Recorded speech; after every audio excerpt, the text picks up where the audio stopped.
Welcome and get ready to join us as we explore the history of our past in another riveting episode of our video series Canal Days with Robert Camus.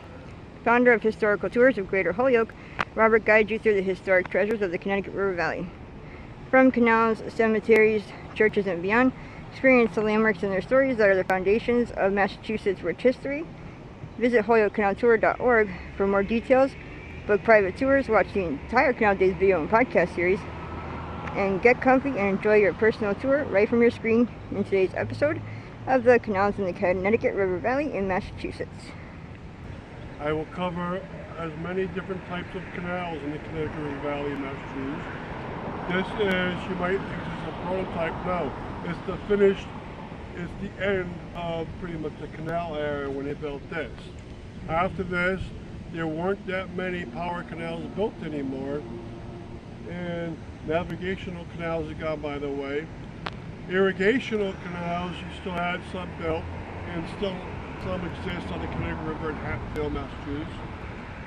And the other canal use is municipal water use, where you bring water in from a clean reservoir and you bring it to homes so people can use it to drink water and to cook, so forth. And Quabbin has a few canals associated with it, but Holyoke had Rock Cut, which is a canal that's about half-mile long, and it brought through a canal system water from the right reservoir right into the pipelines of Holyoke. Now, the power canals are, well, they started out in the Blackstone Valley, but they spread, and you started getting small ones along small rivers, and by a canal, it means a place that you bring water inwards off of a river or brook, and you use it for some kind of used power, irrigation, so forth. You would have grist mills along brooks, but they wouldn't have canals.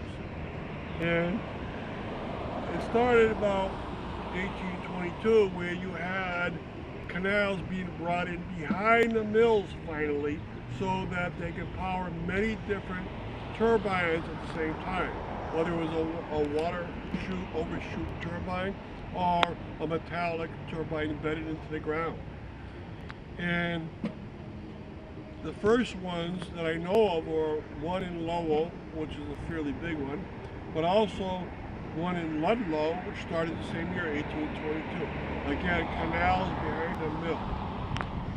And they grew and grew greatly through the 20s, 30s, and by 1848, the Holyoke Power Canal was started being built, which was, you can see over here, the tunnels are releasing water from a higher site, right? And the mills are in between, and that's the whole goal. Put the canal behind the mills so the water can flow down a tunnel into a location where the turbines is, and drop the water onto it, spin it, and then release the water in these port races.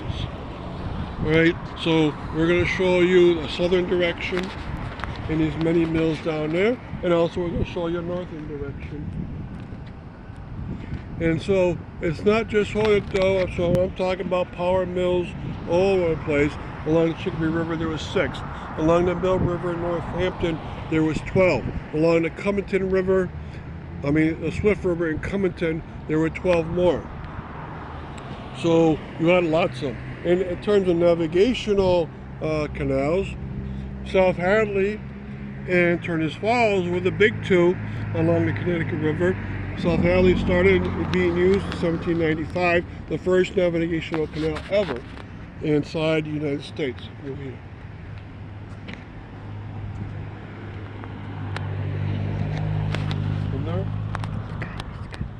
The North Canal lasted for a very long time, up to 1863. So they got 68 years of use on their navigational canal. And out of the 2.5 miles of length, about half of that length is still very apparent as a navigational canal.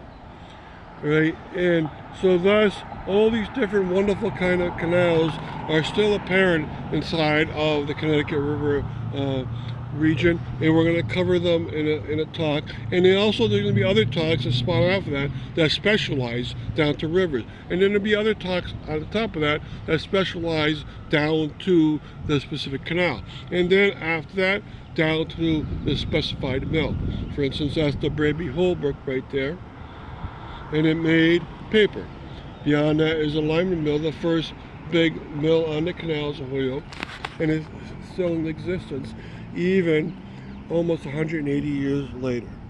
All right, so this kind of presentation is very important to draw all the information together, see how they affected one another, how they changed from navigational canals into power canals in the case of Turner Falls and some of the canals on the Chicopee River. So there's a lot to cover. So we'll give you a 360 from here.